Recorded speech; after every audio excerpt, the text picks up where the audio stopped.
Hi, everybody. Welcome to DomainSherpa, and thank you for tuning into the podcast with the best domain name and digital asset content in the world. Today's episode is a Sherpa Short, where we pick a couple domain topics or articles and dig into them for a bit.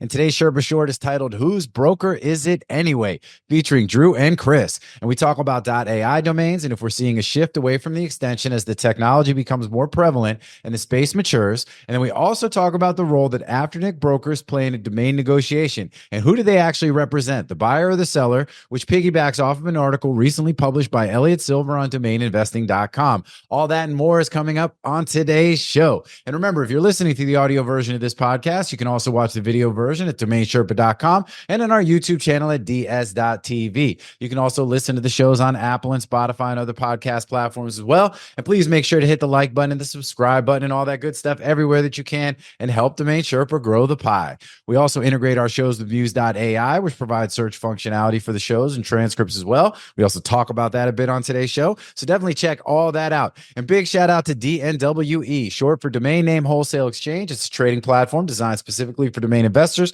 streamlining the process of buying and selling domain names to make it quicker and easier. With a community of over 3,500 investors, DNWE enhances market liquidity, facilitating more efficient transactions with standard domain listings, reverse auctions, standard auctions, and soon to be added portfolio auctions, which include traffic portfolios. DNWE is part of EW3N, a family-run digital asset investment company based in London, England, that also operates DomainManage.com, which is a global sales platform, and Brandable.uk, which is a marketplace for UK and co.uk domain names. And shout out to our own business, MediaOptions, the #1 domain brokerage in the world. Find out more at MediaOptions.com, where you can also sign up for our newsletter for the best domain names and domain opportunities available in the market every week, and also featuring key insights and other helpful information related to branding, naming, and domain investing. So with that, it's now time to get into this episode of Domain Sherpa, where all roads lead to domains.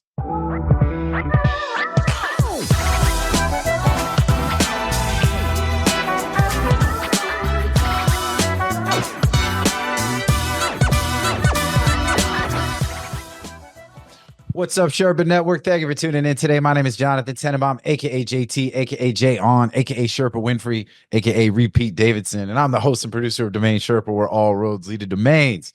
Today's show is a Sherpa Short. That's where we pick a domain topic or an article or two and we dig in. And yeah, I mean, it's a pretty it's Sherpa Short. Got a short intro.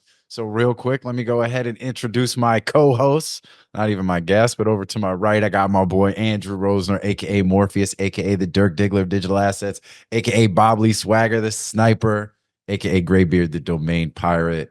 We even keep the aka short on Sherpa Shorts. What's up, Drew? Stop. Oh, all right. Let's keep it moving. Below me, we got my boy, the one and only Chris Zuiker, a.k.a. Zuiker's Island, a.k.a. World War Z, a.k.a. the Brand Whisperer, a.k.a. Zyke Tyson, a.k.a. Zuiker Jordan. What's up, dude? How are you? Boom. I mean, I recognize me. I shaved my head, so I didn't even know. For a second, I'm like, who is this guy looking like he wants to be? You know, we are. I need to shave my head. So. Yeah, you got a little bit of that, you got that 6 o'clock shadow on your head, Drew. You know what I'm saying? You got it at 6 o'clock, but not at 9 o'clock, you know? You know what I'm saying? You got 3 o'clock, and actually you got 3 o'clock and 9 o'clock. You don't have 12 o'clock or 6 o'clock. Yeah. Dude, the same thing would happen to me, though. You know what I'm saying? I'm just saying, if I let it grow in, it would look real, real weird up in here.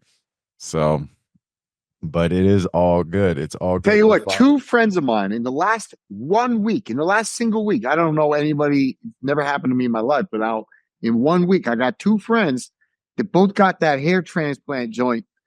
And I didn't, I don't know, they just sprung that shit on me. And I was like, wow, damn, looking good.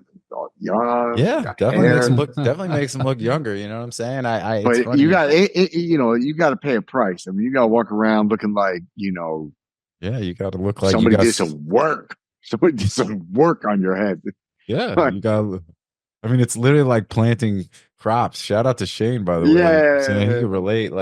But it's like, you look like you're like in stages of whatever that's going on where, you look pretty banged up for a little while there. But, in this era of Zoom and being somewhat, remote, you can kind of go off grid a little bit.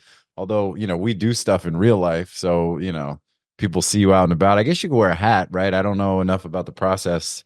Can you wear a hat while it's doing what it's doing? It might have to be the next thing. We're gonna have to bring somebody on to break down the way it works. Hat. I mean, no, I just mean we actually sold hair growth. That was one of my first domains, right? It was like, I think it was hairgrowth.com. Didn't we sell that one, Drew?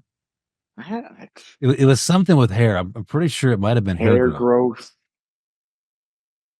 I was going through. I remember going through years. I was going through files today, man. The amount of names and contracts and things and deals we've done, it's pretty crazy. Yeah, we sold a name or two in our day. We have sold. That's the thing. You see the gray hair on your face, but you'd see the gray hair through. Listen, every one of these gray hairs represents a transaction. You know what I'm saying? There's a transaction right here. Zoom, Prime. See that one right there? Which one? Which one is agent.com? And which actually is a good segue into 8 right here. We cannot go into detail, but excited, on that one. And more importantly, really not even to talk about that deal at all, but just to segue into the topic of .ai domains, right? Because if you go to agent.com, it's forwarding to agent.ai. And so what do you think, Drew? I mean, we kind of check in on this topic on a pretty consistent basis. And I think, it's been 2 weeks, with AI domains, man. I mean, do you feel this further validates your thesis? I mean, are you doing a victory lap or what's going on? Listen, I already knew I was right when I stated it the first time, and I even called my shots. You know what I mean? Like, when they point and bat, it's like, look, left wall, I'm putting it over that wall, right? I said, you will know my name is the Lord. No, you will know I am right. You will know I am right. You're breaking out the Pulp Fiction, Sam Jackson. You ready to do it today, huh? When Dharmesh pivots from agent.ai to agent.com, you will know that I am right. You will know that .ai is an inferior extension that is ultimately going to become redundant, is ultimately going to confuse a brand, and is ultimately going to be an appendage. It is a handicap. It is doing nothing to further or amplify a brand. There may be exceptions, but there won't be many of them, and therefore paying end user pricing for a .ai domain name on the speculation that an end user is going to pay even more than you is, in my book, the definition of stupidity. And so if that sounds like you might want to recalibrate, go back and listen to me the first 15 times I told y'all. Anyways, not here to pound my chest. No, not at all. But .ai, I mean, look, I'm ready to put the nail in the coffin as far as I'm concerned.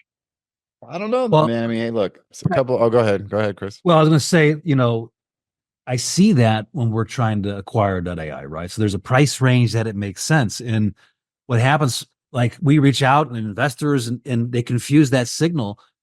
And to your point, Drew, like they're looking for this super crazy price and then the buyers walk. So, I mean, we see it on both spectrums, right? You're seeing it from your side, selling them. You're seeing it, when we talk to buyers that are looking for domains, because we've had several, but there is a zone that it makes sense for them, right? So I mean, I talk about the 5 buyer types. I talk about my 3 pillars, right? Drew, you got the Rosen equation, all these different frames. But I mean, several times this year it's happened where they're like, hey, here's my strike zone. And then it confuses it even more because then you have to have a lot of these, they have to have the AI, right? Because it's like, okay. So it's like people don't know how to type it. They're like, Fugazi. Like anything other than .com might as well just be called like .Fugazi. Well, yeah, they're at a serious risk if they don't, like if you own the .ai as an end user and then you don't own the AI.ai, like now you've got more confusion, right? Remember, there's 45 trademark classes, so it's like I got this, but it's a generic word, and it could be anything. I mean, you can flip that, to any different trademark class. It creates confusion. There's a security risk, right? Global positioning, and so you have to price it right. It has to be priced right, or you pass on your perfect offer, and then you're sitting with this domain name, right? I mean, I like to say it's like, if your perfect offer slapped you across the face, could you recognize it? And what I see is that this confusion that's out there. It's a great way to say it because the truth of the matter is that it often does slap you in the jaw, right? It often does. The people coming to us, hey, I got this offer, but then I was reading an article about how voice.com sold for 30 million. And so, I'm wondering if you guys can get me 30 million. And you're like, look, yeah, you're 100% right. And people don't recognize that offer they got, that was their chance. That was their moment. That was, Listen, you will they get got the perfect pitch. Yeah. They got the perfect pitch and they stood there and watched it go across the plate. Yeah, you will get at some point. I'm feel confident you'll get the highest offer on your domain, right? And whether you recognize that or not is the key, right? So at some It's point, the there'll be a difference highest offer. between having a bunch of money and having a domain name that you hope, someone pays more for in the future. Yeah, well, all right. So let me put on my, devil's advocate here. You know what I'm saying? Let's see. We got a couple Hey, it's a of hat things. that fits you so well. Hey, man, somebody's got to do it. Somebody's got to. Hey, you could argue that, being your attorney, that naturally makes me the devil's advocate in general. You know what I'm saying? But, so let me go ahead and be what I'm I not be. sure how I want to take that. Yeah, I mean, you should take it how you fight take words. Take it how I said it. You know what I'm saying?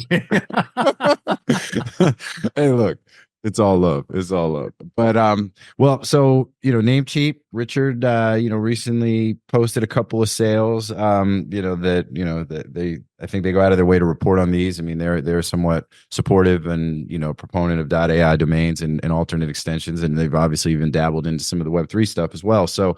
But authentic.ai sold 50K, strawberry.ai 45K, as a couple examples. What do you think? 3character.ai, NOA.ai sold for 30K.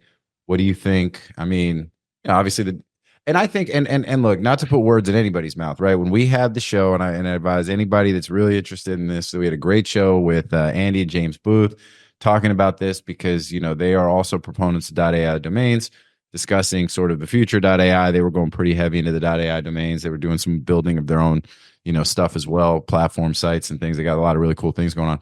And I don't think they ever said that AI was going to replace .com, right? I think that's important to say that. I don't know that there are a lot of people out there. I mean, there are a few that always talk about, .eth domains, this, that, .si now is whatever, so.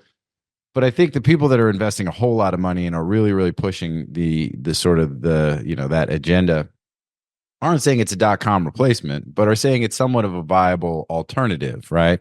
So what do you think about that domain pricing? I mean, 50K for authentic.ai. I mean, that sounds like a pretty good price, no? It's just, these are one-offs. This is not I don't know. Any given Sunday, right? I mean, so, but you can't make a business plan on that. And Drew, I would say it's almost pigeonholed AI, right? AI coming out is almost like before. I think it was broadly more accepted, right? It was AI, but it was like you went that trend. It was every company in tech wanted to be seen as an AI company so that they could get money in an otherwise closed funding environment, and so they did so by saying, "Oh, we're now whatever.ai. Of course, we're an AI company. Well, what are you doing now? Well, we use ChatGPT to create our fucking progress reports, and it's like that makes us an AI company. It's great. So when all of that bullshit wears off, and the reality is that every company in the world is an AI company. We're a freaking AI company. Yeah. Then I think that the allure of .ai goes away very quickly, and there are only going to be a very relatively small number of actual hardware and software companies that are literally just AI service companies. They are not a retail service. They're not a consumer product. It is a AI tool, so to speak. And then even then, maybe it makes sense, right? As a second best alternative. I literally saw it today or yesterday. this company's like, how are we different? We use AI, you know? It was like, Yeah, and that's going to hold up for about pretty much this was in the lead gen space, right? It's like pretty much everyone's using AI now to like, but like Yeah, that was their, that literally was on their site. It was like, we use AI. Ours is, yeah, I agree with you. I mean, it's hard to like, because even all the softwares we use, right? So sometimes I can't remember, like, is it IO? Is it .ai? You know, Yeah. .com? Like, I don't know. But the 7 dimensions, and it'll always come back to positioning, always come back to simplicity and an effortless path for your company. But I think this goes back to that trend, right, Drew? Because I post this like every 2 weeks or so, but like, is the trend your friend? And how you need to sell into the trend, right? When it's first positioning, that's when a lot of the higher offers comes in. I've been saying it for years, sell into the wave. Yeah, the wave of money. And then from there, it settles down, and then it becomes, branded, and then it, in that category. And then from there, it comes back to category defining domains, right? Mm-hmm. But yeah, so you miss the trend and the money coming in, you miss it, right? I mean, metaverse is like, have you even heard metaverse? Does anyone? No, nobody cares. Yeah, I mean, it's done. It's like all these people had like $100,000. I remember like they had $100,000 offer on domain, and they passed on it. And then they came back. They came back months later and said, "Hey, you know what? I'm thinking I'll take that offer now." It's like that offer is so far gone. I mean, that you couldn't. You could maybe get 10% of that offer now. And yeah. So yeah, no, look, I think you're absolutely right. And Drew, you do say that all the time. I mean, and literally on a weekly, daily basis, sell into the wave, when we're trying to educate. I mean, because it happens a lot of times too, when, our clients come to us, and one of the main questions we get asked all the time is, what's my domain worth? Right. And it's a matter of trying to value it and, and value it in light of what the potential companies are, the potential buyers that are out there. And the trend as to, where the name is kind of in that kind of cycle. And so, no, I think all that makes sense. Mentioning about, we use the different, tools utilizing AI. It's becoming pretty, ubiquitous within, all the different stuff, sites, platforms, what have you. There's some cool stuff happening in the domain space, even with AI, and, talking about Namecheap. They've got an AI, some AI tooling that I think will come out soon. Anthos at Sav just got a patent on like this AI website development tool that it's going to come out. I think it's going to come out maybe next year, but just got the patent for it. So I think that's kind of cool. So it'll be interesting, but none of those companies are rebranding. Namecheap's not rebranding to Namecheap.ai, right? So, well, I mean, I would say one caveat is I do think, like I say, right, there's the trend, there's this big push, then it goes to brands, right? Brands come in, and then it comes back to category. So I do think there will be some category defining AI domains will keep value.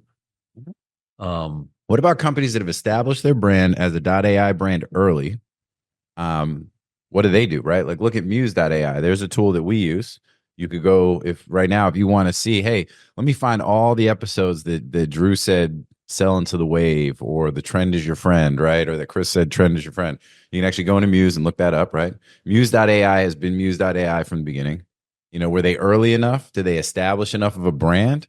Is that a company that if Muse.com becomes available, you would tell them to do it? I mean, I don't. Well, I mean, look, I'm an investor in Muse, and I can tell you that we made multiple attempts to acquire Muse.com. And if we could have it, definitely would be called Muse.com.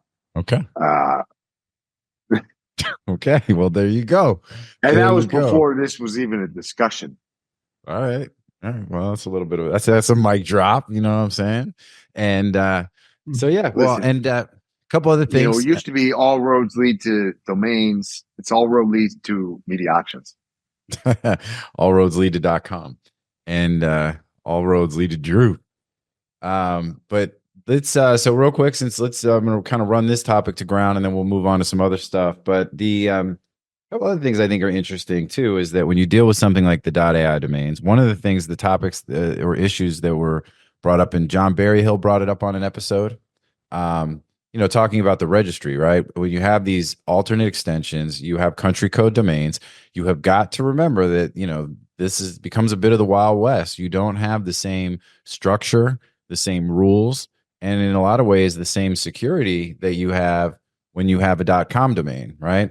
the registry matters. We haven't seen it. I mean, we've seen it in some instances, but you talk about how the island of Anguilla, and most recently they were having some issues with something involving transfers of .ai, I believe, .domains, and then the .ai auctions closing at Dynadot had an issue where you had a buyer that was basically, inflating the price of all the domains and then didn't pay.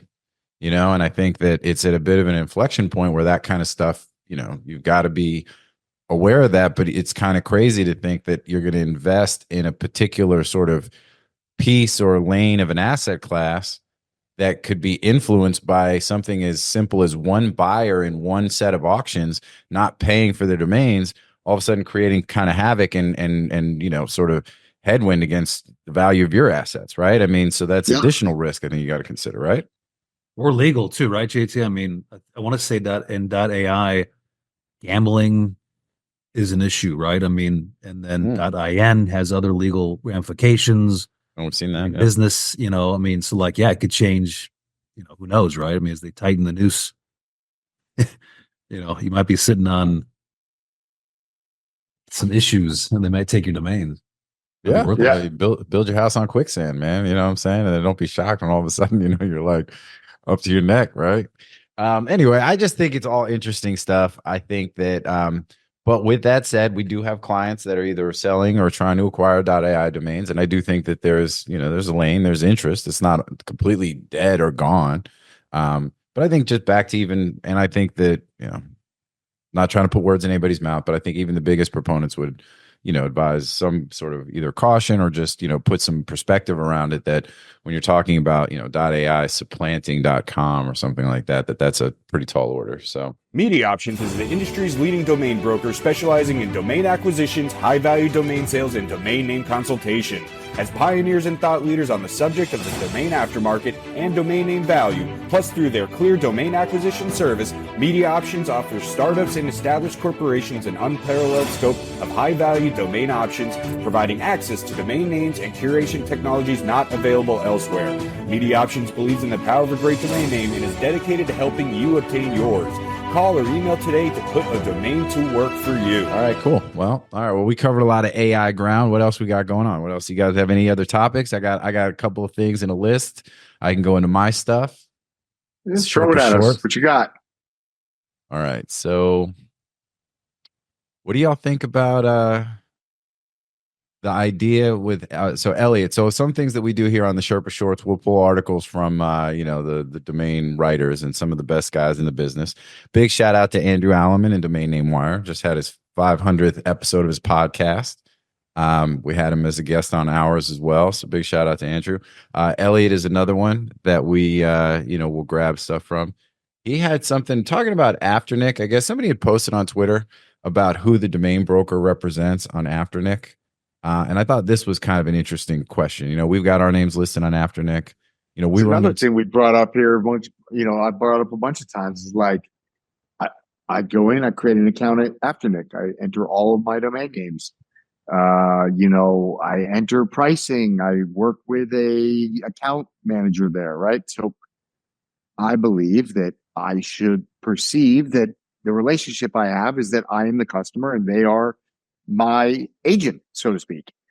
And then yet when a lead comes in, a potential buyer comes to Afternic and makes an offer through their platform to a broker on the phone, email, or a form, I'm then given absolutely zero information except for a price. I'm not told who it is, what country they're from. I don't have any information whatsoever. Even less so now with the elimination of Dan. And so you have no information, and I'm at the mercy of a broker at Afternic who I would think represents me, but the actions tell me that they clearly represent the buyer, regardless of the circumstances. And so I think it's a problem. I think that's a problem. I think that that's an unfortunate problem. I think that that's an unfortunate problem. I think that there's a sort of fear and uncertainty in sales that drives people who aren't particularly good at sales to just have a methodology or a policy, which is, just get a deal. Whatever the first deal is that you can close, that's the deal. And there's no salesmanship. There's no competition or drive to actually optimize a transaction. And so I think without that, it's difficult for that culture to change. But I think that they're leaving a lot of money on the table for both themselves and their customers. And in the medium and long term, they're affecting the market by not getting higher sales on a more frequent basis, which would further drive, future growth, but for them and for the industry. But I think it's a shame that they are misaligned and you could say maligned against who I perceive to be their customers, which is the domain owners. Yeah. And just to preface that, I mean, people we work with that we sell domains for, 100%, they're going to know exactly who's coming in, right? Who's making the offer, the conversation, the tonality, right? All these subtle cues that can lead you to understand what's the price threshold, the action threshold, right? So I mean, it's super. Yeah, I agree with you, Drew. It's super important. And they also know how they know how these other people operate, right? They can look back. I mean, they if they're smart, right? Smart salesmen, they say, hey, this domain investor, this is kind of their mode. Yep. And so they can steer that and press your buttons if they're good, right? I mean, you got to be good at sales to do that. Yeah, and I think that brings up an interesting point. So a couple of quick things, shout out to @Domain Retail, Arias, who posted the cartoon on Twitter or X that started some of the dialogue and even maybe been the motivation for the article that Elliot wrote. Elliot draws the distinction between whether or not the name is actually listed on Afternic or not, right? So, he's saying, look, if the name is listed on Afternic, then technically his opinion, and I would agree, that when you end up then in a negotiation with a potential buyer who reaches out and with a make offer and then starts the process, that the Afternic folks, the broker, is representing you as the seller, right? Now, if they're just approaching you about a name that you happen to have, but you don't have listed for sale on Afternic, then, at that point, he feels that they're really representing the buyer, right? And I think that is a pretty fair, common sense sort of distinction. I think the challenge you run into, and kind of exactly to the point that you're making, Chris, is that, like you said, once, let's say they are reaching out on a name that we've got listed, that then the conversation and the dialogue is very much, they're just trying to get a deal done. And it really seems to be that, it's more about pushing us to sort of, move off of our value than it is so much pushing the buyer. Always. Yeah. And but to me, it's like, listen, you got to understand, like I talk about games and frames. I mean, Warren Clapp, his book, was it a Pitch Anything and then flip the script, Never Split the Difference. Yeah, that's Chris Voss. Yeah, Never Split the Difference. But I mean, it's who like, else are you talking about? Whose Games and Frames? Or Warren Clapp. I mean, amazing. Two of my favorite books. I mean, like I went through, did my sales script based on his book. Also Chris Voss and Jordan Belfort. I've done all these different sales scripts and melded them together to my own. But you got to know whose game you're playing. Like, it's okay. Like I see the game they play because the buyer can go around them. There's nothing keeping the buyer from looking up to who is and finding out who you are. I mean, I can find a domain owner in probably 10 minutes, right? I mean, it's so they're, they understand, hey, I'm listing it there for one reason only. I think it's trust. That's it. That's the only reason why, those platforms exist, because, Andrew, you can disagree with me here, but they give trust to a transaction getting done on a platform to send money to, and that trust, but they're not. Yeah, when you understand the game, I mean, I've always seen it. They're not representing you. Yeah, well, you make a there's never been. It's not. Yeah, I was going to say, you make a couple really good points. One being that because it isn't sticky for the buyer through Afternic, right? So it does then incentivize Afternic to try to get a deal done based on sort of any means necessary, right? What they don't want to do is, a lot of times, and you look at the Rick Schwartz model of, hey, I'm just going to stick to a value. I'll ignore you if it's too low. I won't even respond, or I'll even come back with a higher number, like he does, like he's a very high value, sort of very take it or For leave it. sure. But as soon as one of our leads is handled by somebody other than Aaron, it's a very ignorant, sort of non-productive, very poor, process. honestly, just very non-productive, poor handling. The framing is bad. The way they say it to me is like, come on, guys, are you joking? Like, listen, I'm not. I would find it surprising if they didn't know who I was, and yet I have supposedly senior brokers at GoDaddy and Afternic contacting me, and the communication to me is like, I don't know what a domain name is. In that negative sort of, framing, you did shout out Aaron. So big shout out to AXJ, because he is the real deal. And I always gotta, like, anytime he gets mentioned. Yeah, we love AXJ. AXJ is that dude. And I agree with you. When it gets beyond him and, you're dealing with these more junior folks or whatever it is, it's like, and then they were hitting you up. It reminds me of the scene from the movie Boiler Room. Have you guys ever seen Boiler Room? There's a scene where Giovanni Ribisi goes from being like a normal, regular guy, he gets kind of put into the world of stocks and, sort of, but very, unregulated kind of whatever, and has to really become a hustler, and it's like, he gets really seasoned in the process, and then he gets a phone call from someone trying to sell him a paper, and they're like, "Hey, would you like to subscribe to the newspaper?" And he's like, "Nah, I'm good." And they're like, "Okay, all right, sorry, sir," and they go to, he's like, wait a minute, that's your pitch? And he just starts going off on him, and he's like, you got, and he like gets going, and he gets the guy fired up to where he's like, and he's like, and then you got to hit me with this and tell me why I need it and find out why I might want it, and and speak to me and understand my story and my needs. The guy's like, he goes through and he gives him this quick sort of education on the phone, and the guy's like, awesome. He's like, that's what's up. So you want to subscribe? He's like, nah, I read the fucking post, and then he hangs up. And it's like those guys, and so I think there's definitely that. And, so you're naturally putting it in the hands of folks who maybe aren't the best to do a high value domain deal, right? To Chris's point, I think you're looking at why you're listing on Afternic in the first place. The trust is obviously an enormous factor. I would think visibility is another huge factor. Now there's this whole thing with Afternic Boost and all this, but your name showing up in the retail flow of GoDaddy is obviously a very important piece. And if you can do that, there's real value there. And unfortunately, the commission just keeps going up and up and up and up. So at some point, I disagree. I mean, I don't know. GoDaddy is awesome with sharing information. I think it was like 4 or 5 years ago, they had a really good presentation at NamesCon.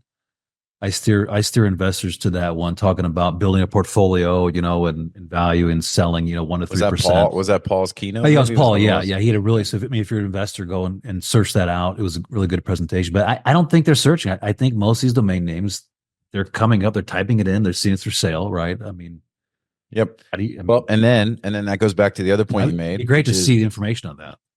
Well, and like you said, so then there's concern about the end around, right? Because now, okay, they realize, a savvy buyer is going to be like, all right, well, I'm just going to find other avenues to see if maybe if I can cut out the middleman, I can get it for cheaper, or maybe it's listed in more than one place and those kinds of things. So, because of the lack of stickiness, the inexperience of the actual broker, middle person at that point, you're sort of running into some of that stuff that then it sort of shifts like, hey, who are you really working for here? And ultimately they're working for themselves, right? I think that's actually the answer. I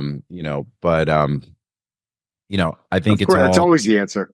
I know. Well, well, as you said, show me the incentives and I'll show you the outcome, right? I mean, it's just, But the problem is you can't steer the buyer. I know. I could. Hey, look, man, let me just giving you the credit. I think the problem is you can't steer the communication to the buyer, so you don't know what's being communicated. So Drew could go on this big rant to them, and he can't. Are they even going to communicate that, right? So how are they going to frame it in the right way? Yeah, that helps it. And so, but there's so much material. I actually just did a video yesterday on Twitter and LinkedIn and YouTube, but it was like there's no sale without the gap, right? I mean, not like no sale period, but especially higher value domain names require a gap from where they're at to where they want to go, from pain to possibility. Drew, you do an amazing job. I mean, I can't wait till you publish your book on like emails from negotiations, like how do you get someone in the gap? Because until there's a gap, until they see that, if you just keep it on price, there's no sale, and they're not gonna lean in, right? It's this desire versus interest. And desire is like very few people way more powerful. Yeah, I mean, listen, very people actually get into a negotiation in domains, okay? Like a true negotiation, because the negotiation takes desire, and that's when the beauty comes out. And we've had a couple really real negotiations, right? But outside of that, it's just interest. It's like, until you can get them in that pocket, you don't understand. Yeah, well, so a perfect, example of this, and I think other concerns that start to arise is that how the negotiation is handled, could also bring up sort of, let's say, legal concerns around domains at times. We had a domain that we had listed. It was one of these where it's like it was relatively generic, but there were brands out there that were using a term like that. And, I don't even think we had it in any kind of parking or anything, but it was just going to a lander. And when we got an offer on the domain and they came to us with it, we thought it was a particular brand that was trying to buy the domain. And we thought, okay, well, this is a great fit for this name, and this is someone who should have it. If they're willing to pay what it's worth, right? They're not the only potential user of it, but they were somebody with trademark rights in their use of this particular term, right? And but then all of a sudden we realized, like, oh, hey, we don't know who it, based on the way the negotiation went, we accepted and they ghosted it. And then it became sort of this funky situation where we're like, hey, listen, we have zero control or insight or visibility into what's actually happening here. We don't know who's saying what to who. So now all of a sudden, it starts bringing up an issue where it's like, look, if we don't have the ability to advocate for, the value, advocate for why we have this name in the first place, type of thing, you start to realize, like, you start running a risk. Your names are potentially at risk, right? UDRP or otherwise. You think about, like, okay, because we're just saying, here's our number. That's what we think it's worth. That's what we want. And then they're on the other side being told, who knows? And it ended up, because of the way that the flow of the deal went, we thought there was a real risk of, potential of a dispute around the name. Then realizing also became there's some security and other risks around some of this stuff as well, because again, you've got communications happening related to a domain where they're supposed to be representing us, but we don't know what they're saying. And then it's like, all right, well, if they're acting as our proxy in this situation, like, is it possible that based on their comments that they could then be opening us up to some kind of claims? Or if somebody's trying to buy this name and we don't know who it is it possible that's creating a security risk for another potential buyer who potentially should own the name as opposed to these folks? So point is that without that visibility, without that transparency, there are definitely issues that can come up, and where it really becomes more and more important for this role to be sort of understood and honored as to whose side are you on here, and I also find that in most cases, information is like lubricant. It just smooths things out. And so if you are, if you're Puff Daddy, no, I'm just kidding. On that note, if you Puff Daddy, you keep it, 10,000 bottles of baby oil on hand. Yeah, but you need that's a lot of information. You feel me? More information. The lack of information is probably the single greatest obstacle to two people having a meeting of the minds. Now, obviously, there is an arbitrage in that asymmetric information, right? He who has the highest amount of information ultimately makes the most informed decision, and most likely the right one. But ultimately, to the extent that it is productive, more information, more better. More information, more transactions. The more a buyer feels at ease with who they're buying from, the more the buyer feels at ease that they're not being, screwed, whether it's on price, reputation, or some other way.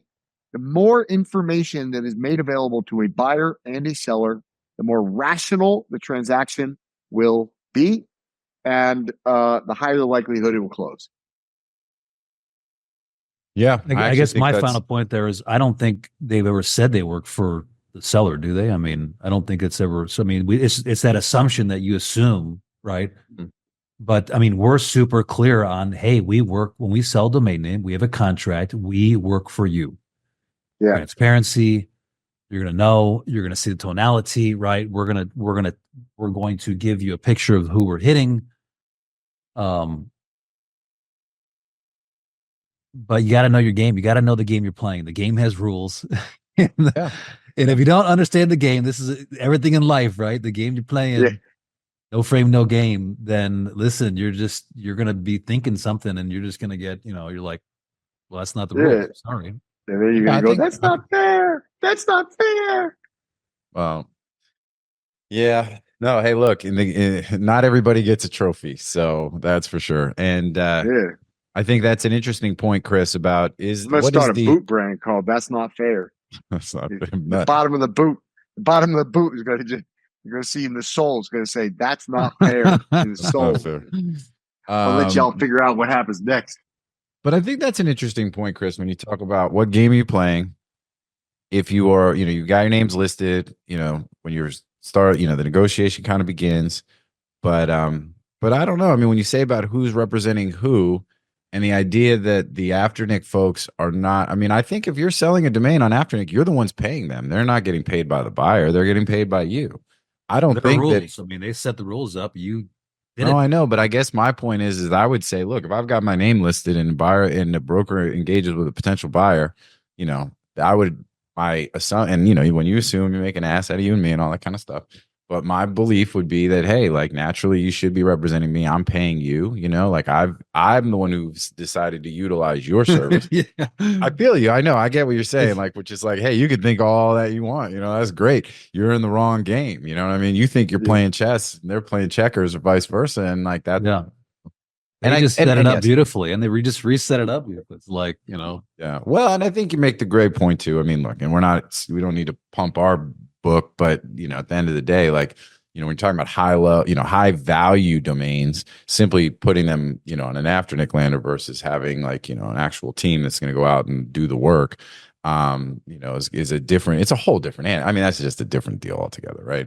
Listen, you should use us just for that fact, because Drew and I went back and forth with this, right? It's like there's marketing, there's timing, if nothing else, for our ability to negotiate, right? That's all we did. If you just pointed the landing page, just wait for that buyer to come, that would be worth it, right? I mean, for the transparency, the experience in negotiating.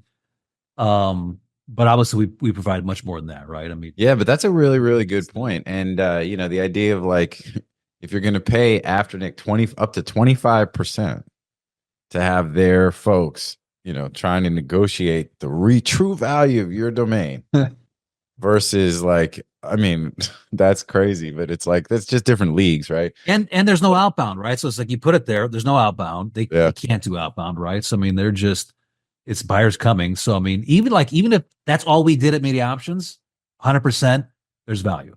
100%. Unequivocally, I have no doubt our ability based on negotiating every single day and talking to buyers and sellers, but we do much more than that. We do outbound, right? So there's a lot more benefits you get. From MediaOptions. So you got to know the game you're playing. All right, no, I like it. I think that's a good way of closing out too. I think that really kind of drives the point home. That's why we're the best. Everybody, give your domains to us. We are. I mean, we'll make all your dreams come true. And but it's actually that's not actually. Well, look, we making a whole bunch of people's dreams come true lately. I'll tell you that. Yes, sir. Yes, sir. All right. Well, that's what's up. So, I think we're right about at time, and I think we covered a lot of ground. This was great. Appreciate you guys. Anything else before we close up? All right. Nope. Coffee and cigarettes, baby. Coffee and cigarettes. We're back to everything goes in cycles. Was it the homegrown nicotine or the what is it? The non-GMO nicotine is now supposed to actually be good for you. Is that what people are saying? Is that the deal? I don't know what they're saying. We don't say that on YouTube. That's for sure. Well, I mean, I don't even. You're right. We don't want to get down that rabbit hole. That's not this show. All right, but listen, guys, thank you so much for doing what you do. It is much appreciated. And to the audience, thanks you guys so much for tuning in. I think there were some gems in here for sure. So hopefully you guys enjoyed it. And if not, then just let us know, and we'll refund you the amount that you paid to watch the show. Always good to hand out those. That offer always stands, never taken up, but. Oh, but look, without you, there is no us. So we do appreciate the audience. Holler at us. We are not hard to find. In the meantime, we'll be doing what we do. And otherwise, we'll see everybody next time here on Domain Sherpa, where all roads lead to domains. Peace out, everybody. Y'all have a great one. And stay safe. There's the hurricane that's coming through to Florida. All our Florida peeps, all our Louisiana peeps, and South Georgia. Definitely stay safe. And spaghettimodels.com. Talk about a domain and and pay attention. But we'll see everybody next time. Peace out, y'all.